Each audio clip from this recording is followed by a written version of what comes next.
భగవద్గీతలో శ్రీ మహావిష్ణువు చెప్పిన జీవిత సత్యాలు మీకు తెలుసా? నవ్వినా కన్నీళ్ళే వస్తాయి, ఏడ్చినా కన్నీళ్ళే వస్తాయి. కానీ నవ్వించిన వారు 4 రోజులు మాత్రమే గుర్తుంటారు. అదే ఏడిపించిన వాళ్ళు జీవితాంతం గుర్తుంటారు. శరీరం పూర్తిగా ఆరోగ్యంగా, మనసు నిండా ఆనందం, ఈ 2 ఉన్నవాళ్ళు మాత్రమే ప్రపంచంలో అత్యంత అదృష్టవంతులు. మనకు జీవితంలో ఏది ఎప్పుడు రావాలో అప్పుడే తప్పకుండా వస్తుంది, ఏది ఎప్పుడు వదిలిపోవాలో అప్పుడే పోతుంది. ఇందులో నీవు దేన్ని ఆపలేవు. నీ చేతులలో ఉన్నదల్లా ఒకటే. నీవు ఉన్నంత వరకు నీతో ఉన్న వారి విలువలు తెలుసుకొని జీవించడమే జీవిత సత్యం. ఓం నమో భగవతే వాసుదేవాయ నమః.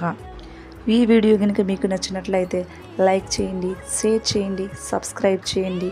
అందరికీ నమస్కారం. అందరూ బాగుండాలి, అందులో నేను ఉండాలి.